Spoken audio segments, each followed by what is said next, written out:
நீங்கள் இப்பொழுதும் உண்டு பந்து விசாரிப்புக்காரனிடத்தில் கொண்டு போங்கள் என்றார். பந்து விசாரிப்புக்காரனிடத்தில் கொண்டு போங்கள் என்றார். அவர்கள் கொண்டு போனார்கள். அல்லேலூயா, அல்லேலூயா. நீங்க பாருங்க, விசுவாசம் மட்டும் சேரல, இதனோடு சேர்ந்து என்ன சேர்ந்திருக்குங்க? கிரியைகளும் சேர்ந்திருக்கு. நல்லா கவனிங்க. திராட்சை ரசம் குறைவுபட்டதுக்கான ஒரு கல்யாணத்துல இயேசு அந்த திராட்சை ரசத்தை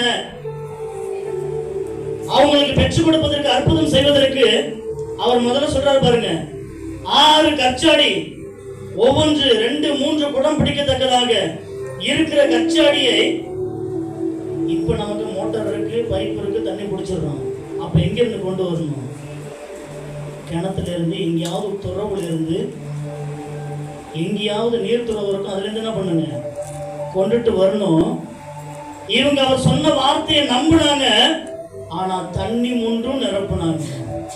அல்லேலூயா, ஆமென். வார்த்தை என்ன பண்ணாங்க? விசுவாசிச்சாங்க. இயேசு சொன்னார், திரும்ப கேள்வி கேட்கல.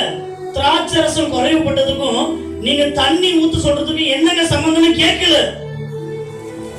திராட்சை பழம் வாங்கிட்டு வரணும், நீங்க ஏன் தண்ணி நிரப்ப சொல்றீங்க? இன்னைக்கு நம்ம ஆளுங்க தெளிவா கேள்வி கேட்பாங்க, ஏன் இதை செய்ய சொல்றீங்க? அங்க கேள்வியே கேட்கல, நம்பினாங்க. கிரியை செய்யணும், வேலை செய்யணும், என்ன பண்ணாங்க? செய்தார்கள். தண்ணி நிரப்பப்பட்டது, நிரப்ப சொன்னார். இப்ப உள்ள கச்சாடின்னு சொல்லப்படுகிறது போல சின்னது கிடையாது, அப்பெல்லாம் பெருசான உள்ளது. எவ்வளவு நிரப்புனாங்கன்னு தெரியல, நிரப்புனாங்க. சோர்ந்து போகாம நிரப்புனாங்க.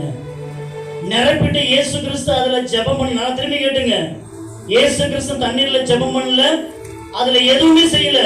மொண்டு குடுங்கன்னு சொல்லுங்க. நிரப்புனது அவங்கதான், திரும்ப மொண்டு கொண்டுட்டு போறது யாருதான்?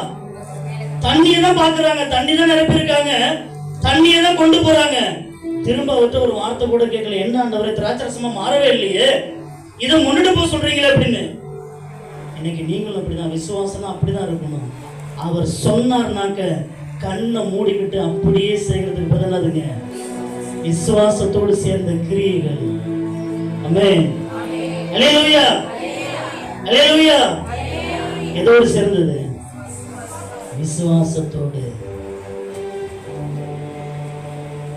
அங்க உங்களுக்கு தெளிவா சொல்றாருங்க, கற்சாடியில் என்ன பண்ணுங்க, தண்ணி நிரப்புங்க. ஜெபம் பண்ணாராங்க?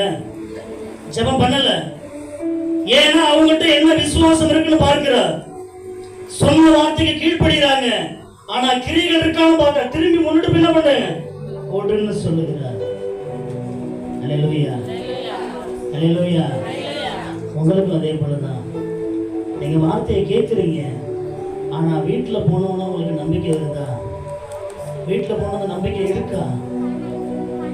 இருக்கணும், கிரியை செய்யணும். நானும் என்னென்னமோ முயற்சி பண்ணி பார்த்துட்டேன். இன்னைக்கு சொல்ற வசனத்தை என்ன பண்ணி பார்க்கிறேன், நான் விசுவாசித்து கிரியைகளை செய்து பார்க்கிறேன். அப்பதான் என்ன பெற்றுக்கொள்ள முடியுதுங்க? அற்புதத்தை பெற்றுக்கொள்ள முடியுது. தண்ணி நிரப்புனா என்ன பண்ணாங்க? கேள்வி கேட்கல, நிரப்புனாங்க. திரும்பி முன்னிட்டு போன என்ன பண்ணாருங்க? இயேசு சொல்லுகிறார், வெறும் தண்ணீரை தான் முன்னிட்டு போய் சொல்லுகிறார். அவங்க முன்னிட்டு போய் பந்து விசாரிப்புக்காரன் கையில கொடுக்கிற வரைக்கும் அது தண்ணீர் தான். அவன் கைக்கு போன உடனே திராட்சரசமாய் மாறினது. ஆமென், அல்லேலூயா. உங்களுக்கு அப்படிதான். பஸ்ல போகும்போது சில பேருக்கு விடுதலை உண்டாகும். என்ன குறிச்சு ஆண்டவர் பேசுறது கிடையாதுங்க. நீங்க நடந்து போகும்போது உங்க விசுவாசம் இருக்குமானால் விடுதலை உண்டாகும். இங்க உங்களுக்கு மாத்திரமல்ல, இங்க சுற்றி எத்தனை பேர் கேட்டுக்கொண்டு இருக்கிறாங்க, அவர்களுக்கும் வாழ்க்கையை மாற்ற ஒரு வல்லவராக இருக்கிறார். ஆமென், அல்லேலூயா, அல்லேலூயா. உங்க விசுவாசம் எப்படிங்க? வெறும் விசுவாசம் மட்டும் இருக்கா, இல்ல கிரியைகள் சேருதா? ரெண்டும் சேர்ந்தாதான் என்ன உண்டுங்க, மகிமையை காண முடியும். ஆமென், அல்லேலூயா.